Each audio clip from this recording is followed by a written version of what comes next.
Hey everyone, it's your old pal John. I hope you're all doing well.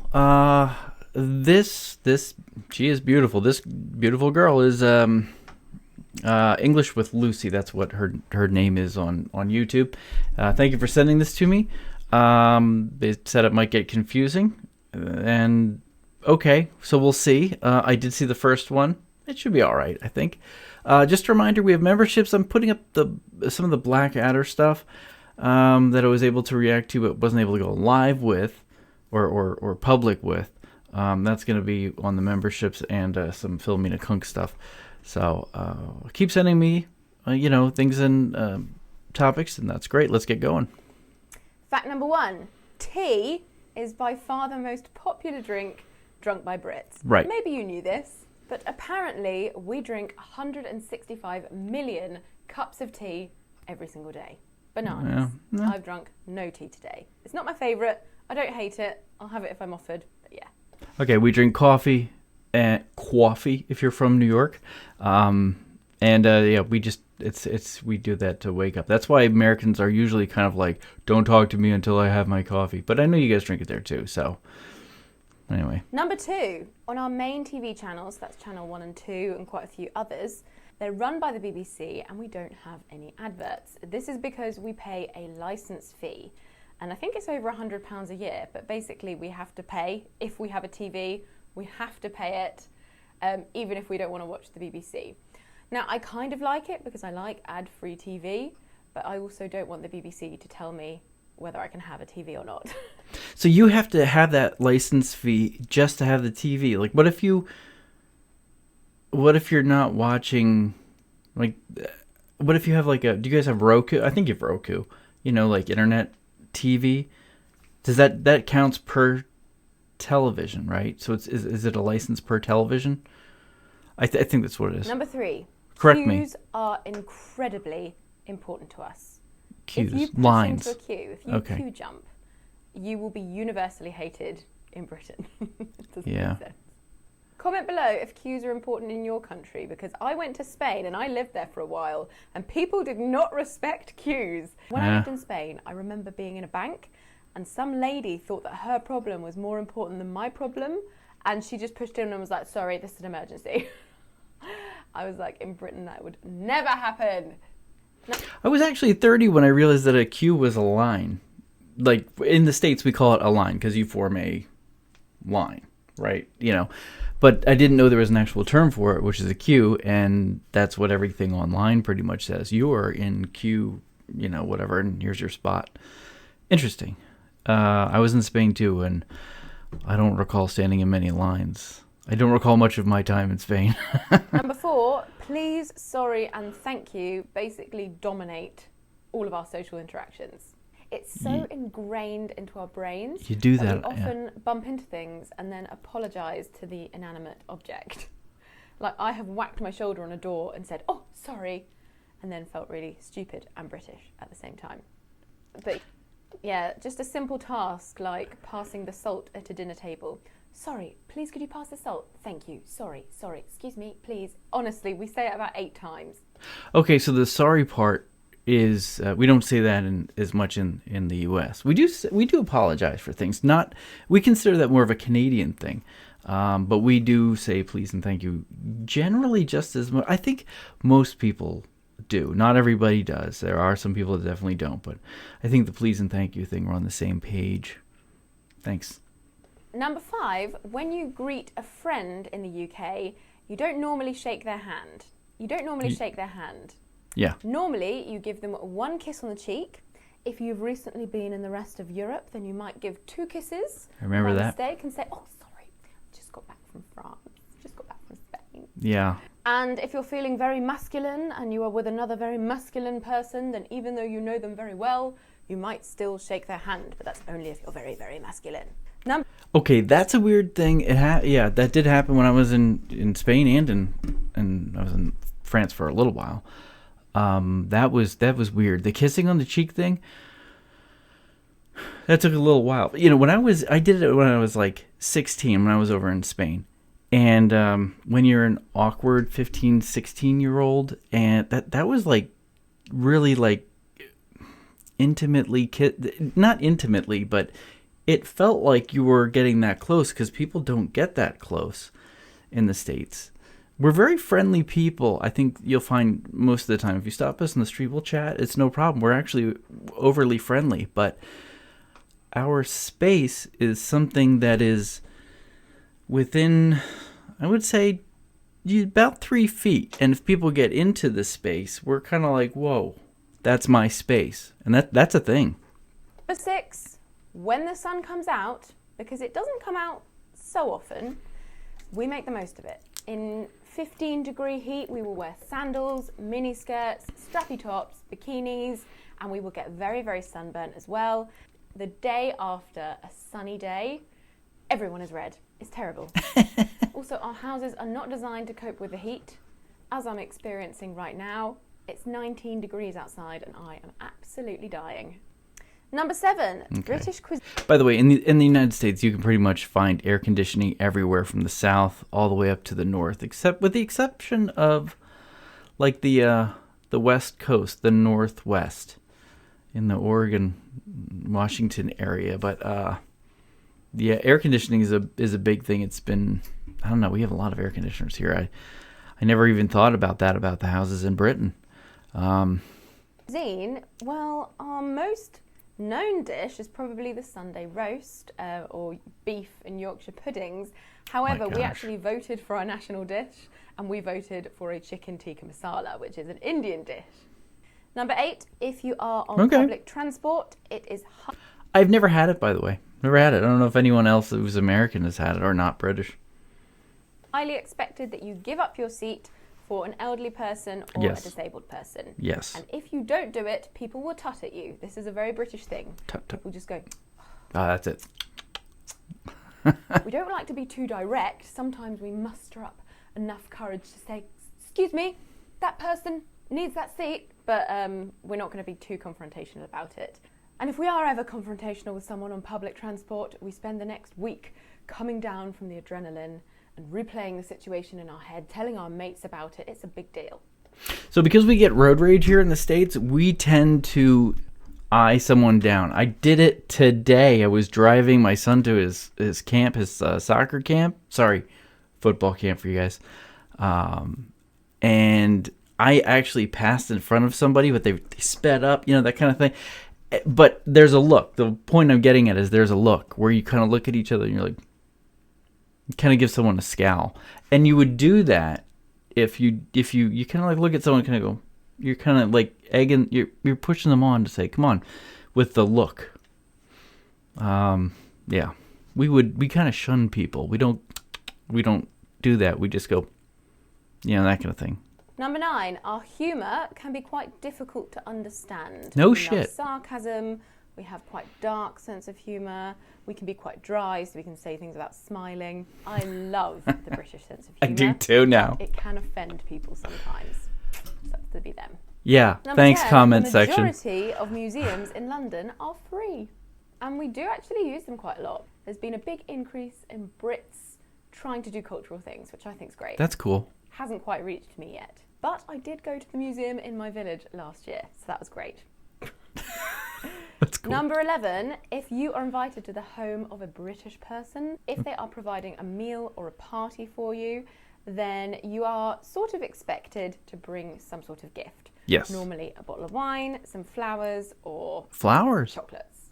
If you don't bring a gift, we wouldn't say anything about it, but we would silently judge you. Yeah. I thought you always brought a bottle of wine or some sort. We bring food because, again, we're very overweight here in the States, but that's interesting. If people do have parties, my mom is very big on having parties. So, you always have to say, what should I bring? What should I bring? She says, bring nothing. That's bull. You have to bring something. So I get where you're coming from there. Yeah, we bring food. 12, we are absolutely obsessed with our animals here. By animals, I mean pets. Yeah. We put our pets before our own children sometimes. Sometimes we do too. We are dog and cat crazy. Number 13, as soon as the sun comes out, we leave work, when it's a good time to leave work, normally 5 o'clock, and we go straight to a pub garden. We don't go inside the pub, we go straight to the pub garden, or if there's no direct route to the garden, then we will march through the pub directly to the garden. We love a pub garden. In fact, when I finish this video, I'm going straight there with my neighbour. What's a pub garden? Is that the outdoor? We call that outdoor seating, sitting outside, but then you're expected to order food. And then you get into the whole restaurant and tipping thing, which you guys, I know, we've battled over that in the comments. 14, that brings me on to our drinking culture. Okay. It's quite bad, but it's getting better. It's very normal to see some very, very drunk people on Friday and Saturday nights and Sunday nights if it's a bank holiday, which means we have the Monday off work. But millennials, our younger generation, are drinking less, which is a very good thing. And binge drinking cases are going down. Yeah, okay. We're starting to do that here in the States, although it did go up in quarantine. Tell me if it went up in quarantine for, coronavirus. If that happened with you guys too, I know our there was like a heavier drug use culture that emerged during the coronavirus, and everyone had to stay at home, that kind of thing. But I agree, there are a lot more people who are not drinking as much. And that's actually quite smart. I think the messages are kind of getting out there and people are becoming more responsible. Plus, there's a big drinking and driving campaign. I mean, they will. I mean, if they catch you with more than, say you have maybe like one beer, you guys might, one beer for you. For us, it would be two. They'll take your license away for 2 years, 3 years, and you have to pay a fine of thousands of dollars, and it stays on your record, which is not good for getting hired or anything like that. So people just don't risk it. Number 15, if we hold open a door for you, which we probably will, we expect a thank you. Yes. However, if somebody holds a door open for us and it's actually at a really awkward distance, so we have to kind of walk faster and they have to wait for ages holding the door, both parties hate this situation, but we still say thank you. We do too. I don't know why. I don't know why either. Right. Number 16, we are, this is divided. Some of us are very polite drivers and some of us are very rude.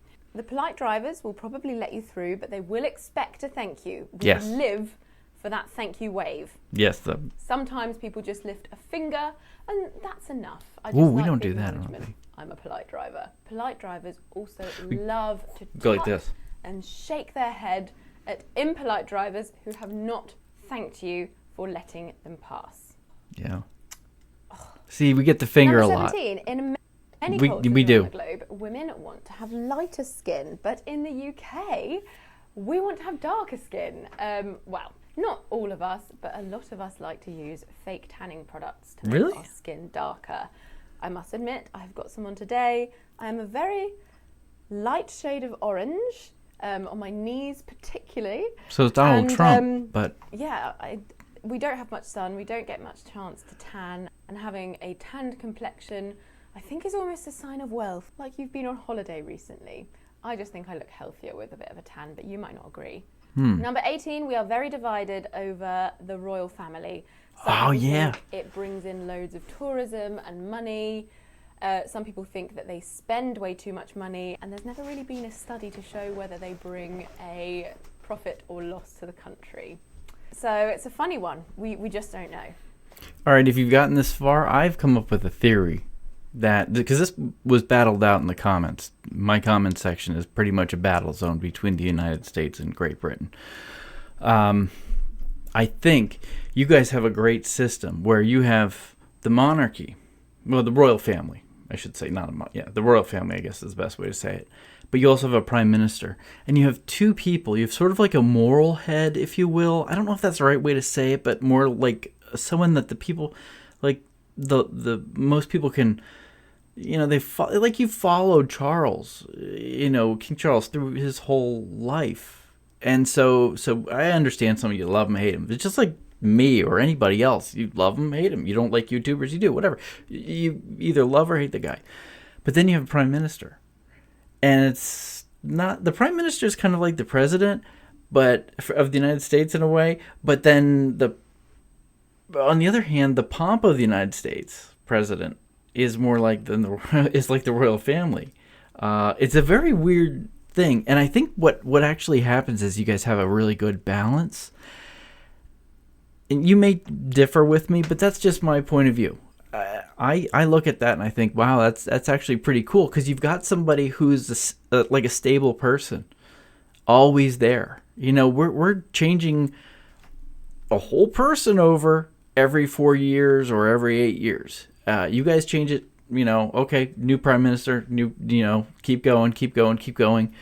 And then Charles is always there. So I kind of like that about you, about the way you do things there and the royal family. Number 19, the weather in summer can never be guaranteed. So we don't actually go on holiday in our own country that much. We do, but we can't guarantee it's going to be a sunny beach holiday. A couple of years ago, my family and I went away to Cornwall to a beach resort, and there was not a single day of sunshine. It poured it down the entire time, and we just said, never again. We will always go abroad now. So we will always go. We either go to two places. We either go to like a cabin, more woodsy area, or we go to, well, I was just at the Jersey Shore, so that was fun. I didn't go out as much as I normally did. It was a work vacation for me, but it's 2 hours away. It's a 2-hour drive, and my wife was there and my son. They were having a great time. They're both really tan, but you can guarantee that the weather is going to be that way there. Number 21, we like to thank the bus driver when we get off the bus. In London, on the school bus, anywhere, it's pretty normal to say thank you as we get off.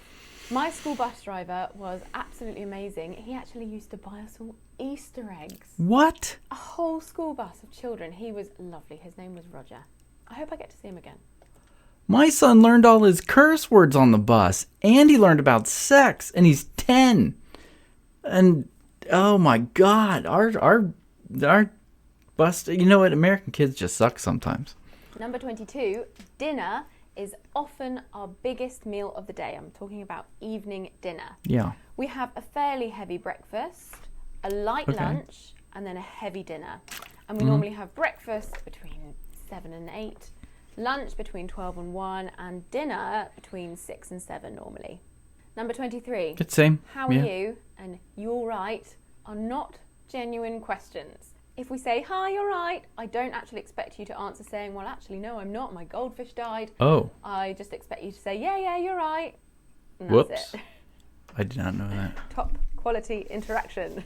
Number 24. Our population is incredibly diverse. Yes. In London, for example, Good. in 2011, when they did the census that they do every 10 years, 44.9% of the population were white British. That means London as a city is so diverse, and it's something that a lot of us are really proud of. However, if you go up to the northeast, 93.6% of the population were white British. So it's not evenly distributed.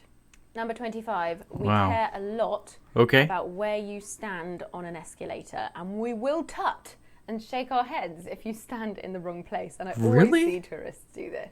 You have to stand on the right, and you have to leave enough room for busy, rushy people to overtake you. Yeah, otherwise, it's just like driving. You should be on the right they'll side. stand there and tut, and maybe even say, "Excuse Just me." saying. Excuse me. Just be prepared.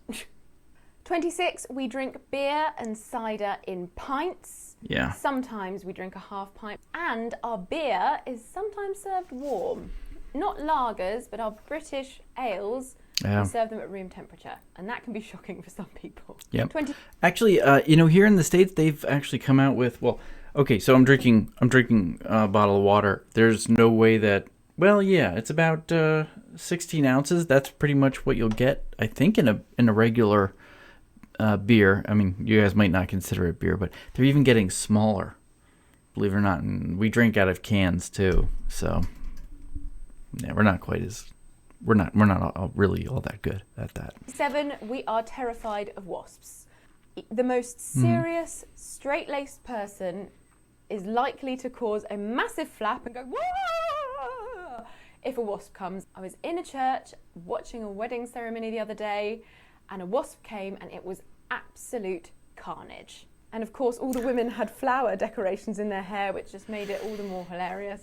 I just observed and thought, I'm going to put this in a video. Number 28, our winters are really dark. In the peak of winter, the sun doesn't come up till Right. 9, and it goes down just after 3. It means that you can go into the office and leave the office without seeing sunlight. It is really That's right. quite intense. You're further north. 29, carpets are a key feature in our houses, and I'm not sure how I feel about this. Carpets in a bedroom, okay, but in a lot of old-fashioned houses, we have carpets in the bathroom.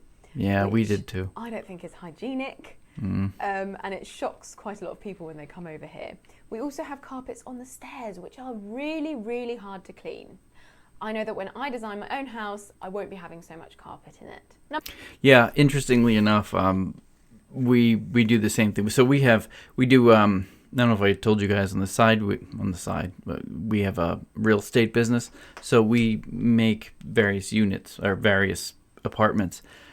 Carpets. When we say carpet, we mean wall to wall. That's what they call them. So carpet will have, a bedroom will have a wall to wall carpet.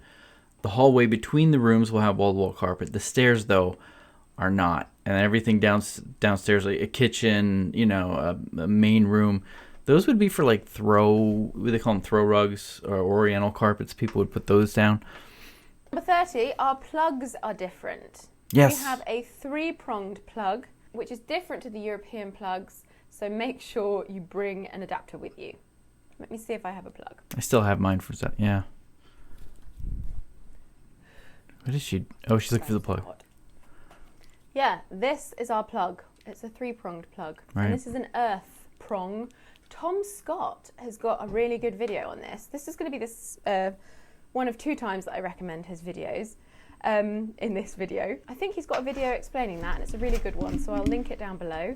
I am going to mention another of his videos later on. 31, our society really doesn't prioritise religion. Church attendance and membership numbers have been falling drastically. In the 1930s, church membership was at 30%, and now it is at 10% or lower. A lot of people just go to church on really important events like weddings, Christmas, and maybe Easter. Yeah, we do that here too. Even though the country was sort of created based on religion, we have in the South, there's a thing called in the middle called the Bible Belt. These are people that like handle snakes, serpents, and all sorts of crazy religious stuff. They have poisonous snakes around them and stuff. They go every week, and there are people who do online. Or not online, yeah, probably online now, but they're people who used to be like TV priests, TV reverends or ministers, and they would preach to people and say like, "Send me your money." It was, it was really weird. They'd have theme parks, Jump for Jesus trampoline park. I don't know, just all sorts of weird stuff. But still, in the South, though, people do in the traditional South, the Southeast. Many people say things like, "Oh, bless your heart," and they mean it in a more, religious way. That means they don't approve of you actually in that phrase, but they do go to church quite religiously. Yeah. Number 32, we often have separate taps, or faucets as you might call them, for hot and cold water, especially in old-fashioned houses. Yeah, we did that too. Scomtot.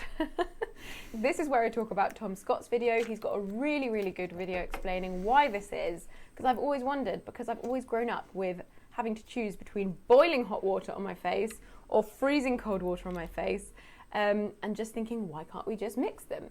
We do have mixer taps now, but it was something to do with the tanks that stored hot water. They couldn't legally be mixed with drinking water. Really? That's why hot in one, cold drinking water in another. Interesting. Again, it's something I have in my house right now, but when I move into my own house, I will be making sure that all taps are mixed taps. Interesting. Number 33, we drive on the left, but we walk on the right. So you must drive on the left-hand side of the road, but you must go up the escalator on the right. Number 34, when something is in fashion, all women end up wearing the same thing, even if it doesn't suit them. I've had so many friends come over from abroad and say, "Oh my God, everyone is wearing the same thing." And I hadn't noticed it before, but it is true.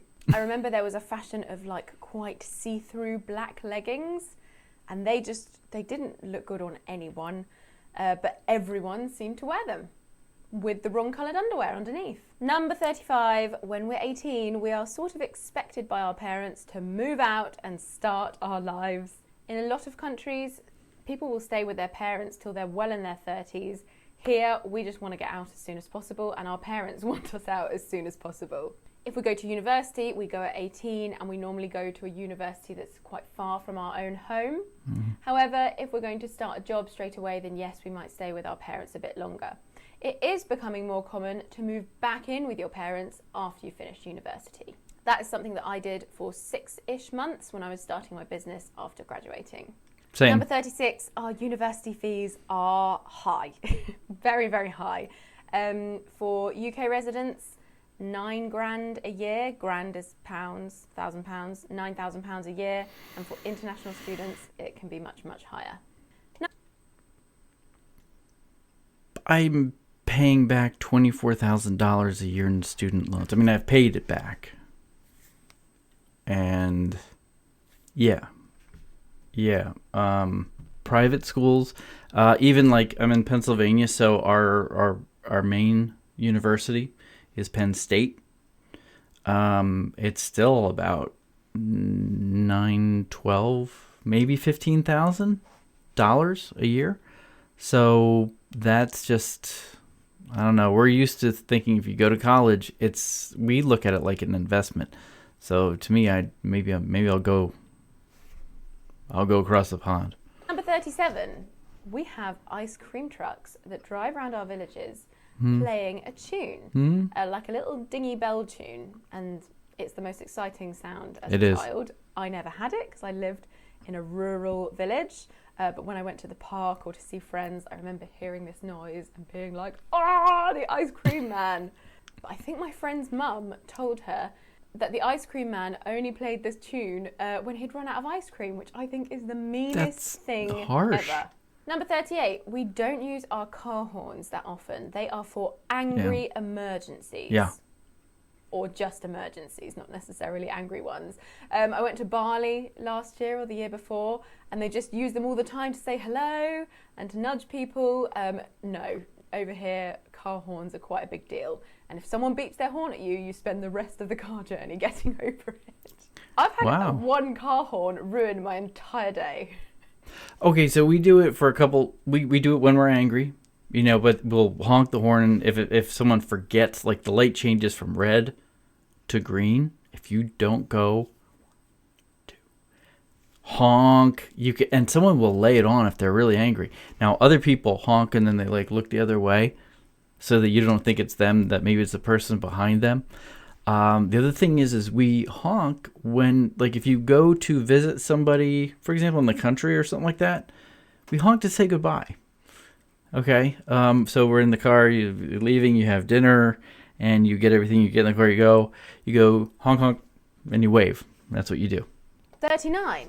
Car drivers hate cyclists, and cyclists hate car drivers. It's a war on the road at the moment. Sounds Cycling legit. has increased massively in popularity, and car drivers are not happy about it. 40. Our supermarkets are very big, and they have a huge range of pre-prepared food, so ready meals to cook in the microwave. I've been to lots of other countries, and I've never seen the range that we have, apart from perhaps in America. 41. If we live in a city, we tend to totally mind our own business. We don't talk to our neighbours. We may be stretched to a hello sometimes, and you really don't get to know people outside of your own friend group and your social activities and work. In a village, however, it's completely different, and you have quite a hard time protecting your business. If you tell a secret to someone, the whole village will know. I kind of like it though.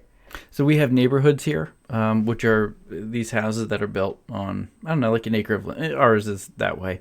And you have maybe 25 houses. We all pretty much know each other. We say hello.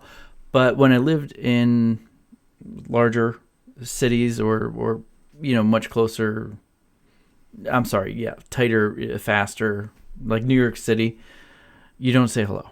You risk starting something that could be a problem. Number 42, we find it incredibly rude if somebody talks on their phone loudly on public transport. And the best example of this is the train going to and from Luton Airport and Gatwick Airport. You can see before it arrives to Gatwick, everyone's just sitting in silence. And then as soon as you've gone past it, it's just filled with tourists that don't know, our society Americans. rules. Just talking really, really loudly to their mums, say that they've arrived safely, and all of the British people looking like talking loudly on public transport. I wish your plane would have dropped into the 43, ocean. our tabloid gossip newspapers are disgusting. Yeah. Terrible. They lie so much. Ours do that, though. We all secretly read them. I can't say all of us, but many of us will secretly read the Daily Mail. That's kind of funny. 44. In the countryside especially, we have milk delivered to our doorstep in bottles. And it's something that I'm very passionate about. I'm really passionate about supporting our local milkman and supporting our local dairy farmers. I get my milk delivered on Monday and Thursday, and I love it. It's amazing. We always have fresh milk at the door. We used to do that. We used to have that. We would also have things like dry cleaning. Everything is mobile now, but yeah, we used to do that when I was a kid. There would be people dropping milk off. But yeah, you definitely support your local. It's important. 45. We generally tip 10% in restaurants, and we prefer Not to touching tip it this. in cash because then we know it goes directly to the waiter or waitress. However, some restaurants, especially London restaurants They or chain pool restaurants, their money. will already add a service charge to your bill, which is normally 12.5%. And Ooh. some of us will get very angry about this and will ask for that to be taken off, and will instead give cash directly to the waiter or waitress, because we know that they are not on the best wages, and those tips form a big part of what they earn. And yes, I do that. That's brilliant. I mean, first of all, I didn't know that even happened, but that is awesome. See, here, even in the States, they screw you that way too. They do, because like they'll if you give someone a cash tip, which we do, and I didn't want to get into this, but they'll put it all. Some places will put it all together and pool all the money, and then share it out. I think it's the discretion of the restaurant, but I like that. I like her style of doing that. That makes a lot of sense. But I can't believe you just add that on. 46. They would do that for us for a table of like 8 or more at a medium to maybe a high-end restaurant. They would add 20% on, or at least 20% on, and you would do the rest.